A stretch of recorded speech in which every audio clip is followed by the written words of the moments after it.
Price Lord. கர்த்தர் நாம் மைப்பட்டும். கர்த்தருடைய மகா பெரிய கிருபையினாலே மறுபடியும் ஒரு புதிய லோகோஸ் வார்த்தையின் மூலமாய் உங்களை சந்திப்பதில் மிகுந்த மகிழ்ச்சி அடைகிறோம். கர்த்தர் தாமே நம்மோடு இடைப்பட்டு கொண்டிருக்கிறார். ஒவ்வொரு நாளும் பேசுகிறது. அவர் சொல்ல ஆகும், அவர் கட்டளை நிற்கும். இந்த புதிய நாள் காலவேளையிலே ஒரு புதிய வார்த்தையை உங்களுக்கு சொல்லி ஜெபிக்க வந்திருக்கிறேன்.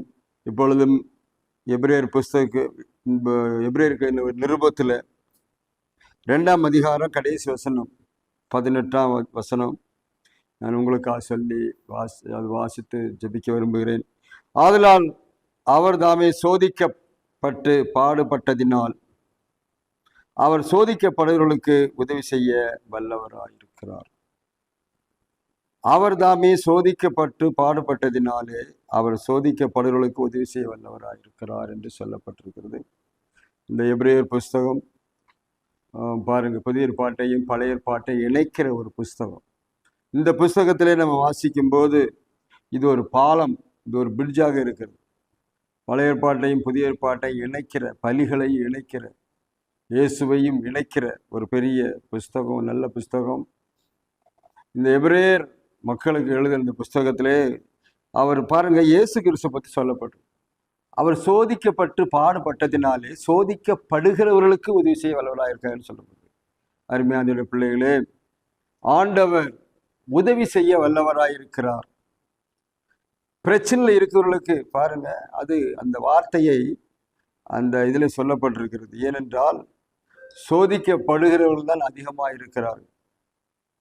பாருங்க, நான் உலகத்தை ஜெயித்தேன் ஆண்டு சொல்றாரு. நீங்களும் உலகத்தை ஜெயிப்பீர்கள். உங்களுக்கு உபத்திரம் உண்டு, ஆனாலும் திடல் கொள்ளுங்கள், நான் உலகத்தை ஜெயித்தேன் என்று சொல்லுகிறார். யோவானில் படிக்கிறோம்.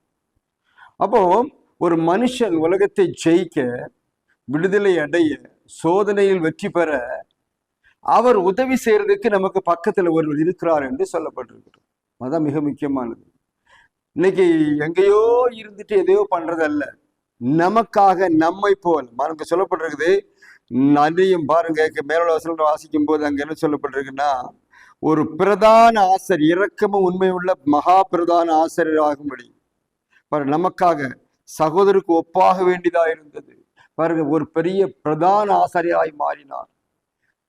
நமக்கு உதவி செய்யும்படி அவர் நம்மை போல மனிதரானார், மனித அவதாரம் எடுத்தார், ஏழை கோலமானார், ஏழைகளுக்கு உதவி செய்யும்படியாய் மாறினார் என்று சொல்லி நிறைய காரியங்களை நாம் பார்க்க முடியும். அப்போ இந்த இயேசு பாடுபட்டு உபத்திரப்பட்டு பாருங்க, இயேசு கிறிஸ்துவுக்கு பாடல் நமக்கு எல்லாம் தெரியும். அவர் என்னெல்லாம் பண்ணாங்கன்னு தெரியும்.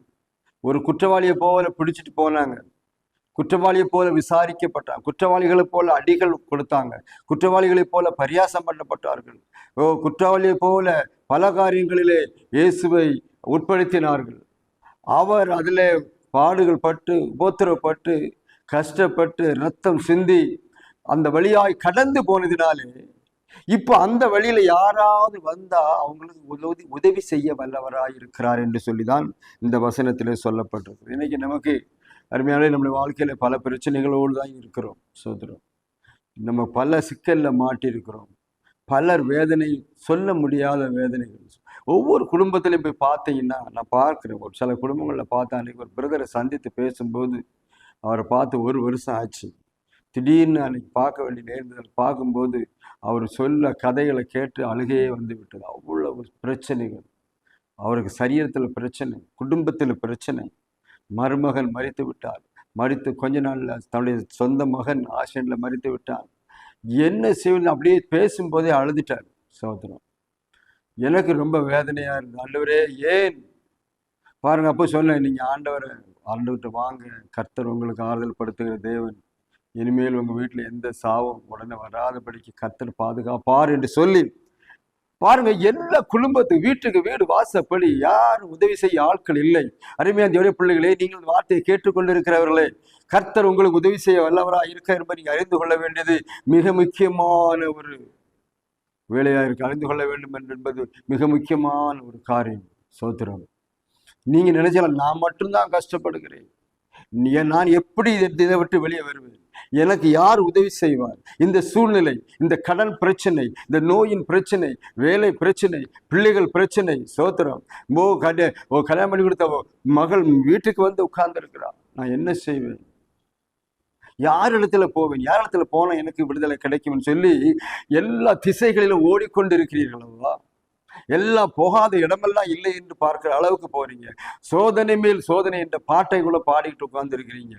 யார் எங்களுக்கு உதவி செய்வார்? எந்த சாமி உதவி செய்யும்? உலகத்துல ஒரு சாமியே கிடையாது. அப்படி இருந்தா வந்து உதவி செய்யணும்னு சொல்லி எத்தனை பேர்கள் பேசி கொண்டிருக்கிறார்கள். நம் காதால கேட்டுக்கொண்டேதான் இருக்கிறோம். எனக்கு கடவுள் இப்படி பண்ணிட்டாரேன்னு சொல்லி அந்த மனுஷன் அழுதான். கடவுள் நான் கடவுள் அப்படி பண்ண மாட்டாரும்பா. கடவுள் பண்ண மாட்டார். அவர் நன்மை செய்கிற தெய்வம். நம்ம கஷ்டப்பட்டா கூட அவர் உதவி செய்ய வருவார். அப்படிப்பட்ட தெய்வம் தான் நாங்கள் ஆராதிக்கிற தெய்வம்னு சொல்லி என்னுடைய சாட்சியை சொன்னேன் அந்த ஆளுக்கு. அப்போ அவருக்கு கஷ்டப்படும் போது எனக்கு உதவி செய்தார் என்று சொன்னேன், உங்களுக்கும் உதவி செய்வார் என்று சொன்னேன். அப்போ அவங்க என்ன பார்க்கிறோம் அப்படின்னா, இன்றைக்கு நீங்க தனியா கஷ்டப்படுகிறேன், எனக்கு உதவி செய்ய ஆட்கள் இல்லை, என்னை இந்த குழியிலிருந்து தூக்கிவிட ஆள் இல்லை, நான் பள்ளத்துல விழுந்து விட்டேன், கடன் பிரச்சனைங்கிற பள்ளத்துல உள்ள மேல வருவேன்னு தெரியாது, நோயில மாட்டிருக்கிறேன், ஆஸ்பத்திரிக்கு போறேன், திரும்ப உயிரோடு வருவேன் எனக்கு தெரியாது, என் பிள்ளைகள் பயங்கரமான சூழல் இருக்கிறார்கள், அவர்கள் மீண்டு வருவார்கள் எனக்கு தெரியாது. சோதனைக்கு மேல சோதனையா இருக்கிறது. யார் உதவி செய்ய முடியும் என்று நீங்க நினைச்சீங்கன்னா, இயேசு சொல்றாரு, அவர் சோதிக்கப்பட்டவர்களுக்கு உதவி செய்ய வல்லவரா இருக்கிறார். உங்களுக்கு தலைக்கு மேல பிரச்சனை வந்துச்சா, சோதனை வந்துச்சா, உங்களுக்காக உதவி செய்ய தான் இயேசு வந்திருக்கிறார். அந்த காலவேளையில் அந்த இயேசுவை ஏன் நீங்கள் நோக்கி பார்க்க கூடாது? அந்த இயேசுவை ஏன் நோக்கி கூப்பிடக்கூடாது? உங்களுக்கு உதவி செய்ய ஆயத்தமா இருக்கிறார். கட்டளையிடுங்கள். சோத்திரம். ஆண்டவரே எனக்கு இறங்கும் என்று கேளுங்க. தாவீதின் குமாரனே எனக்கு இறங்கும் என்று ஒரு பயங்கரமான பிறவிக்குடன் கேட்டான், கதறினான். இயேசு நடந்து போகும்போது அவர் கத்துறான் பயங்கர ஜனங்களை சொல்லி அமைதியார் கத்தாது, அமைதியார் சொன்னாலும் அவன் மீண்டும் மீண்டும் கத்துகிறான். இயேசு நின்றார். நின்று அவனை கொண்டு வாங்கன்னு சொல்லி கூப்பிட்டு, உனக்கு என்னப்பா செய்யணும் கேட்கும்போது, எனக்கு ஒண்ணு வேண்டாம், நான் பார்வை அடைய வேண்டும் என்று சொன்னார். கதறி கூப்பிடுகிறவர்களுக்கு கர்த்தர் கண்டிப்பா இறங்குவார். இந்த கால வேளையிலே உங்கள் வியாகுலங்கள், கஷ்டங்கள் எல்லாம் இயேசு கிறிஸ்து மேல வையுங்கள். அவரை நோக்கி கூப்பிடுங்கள். அவர் உங்களுக்கு உதவி செய்ய வல்லவரா இருக்கு. வேற யாரும் உதவி செய்ய முடியாது. ஆபத்துல எல்லாம் விட்டு ஓடிடுவாங்க.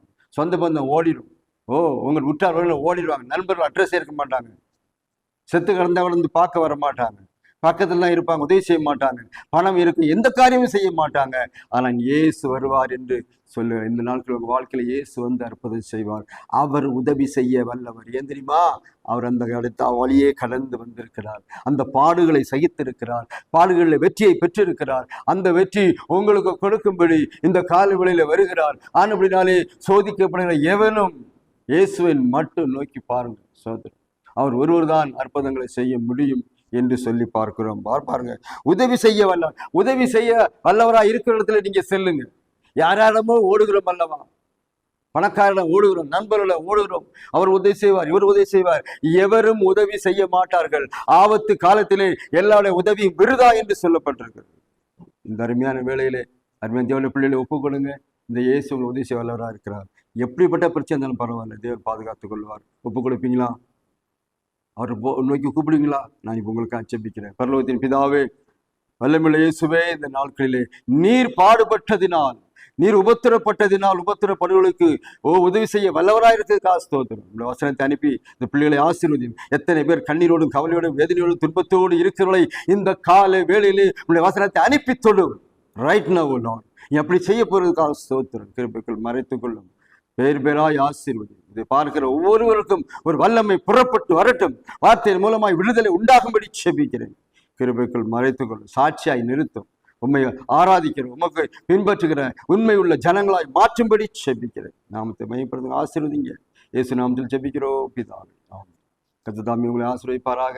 ஒவ்வொருத்தர் இருக்கிறீர்களோ, கஷ்டத்தில் இருக்கிறீர்களோ, சோதனையிலா இருக்கிறீர்களோ, உங்களுக்காக உதவி செய்ய கர்த்தர் வந்திருக்கிறார். தொடர்ந்து அவரை நோக்கி பாருங்கள். கர்த்தருடைய ஆசீர்வதிப்பார். இன்னும் ஒரு லோக சுவார்த்தை மூலமாய் உங்களை சந்திக்கும் வரையிலும் கர்த்தர் தாமே நம்ம எல்லாரையும் ஆசீர்வதிப்பாராக. ஆமென்.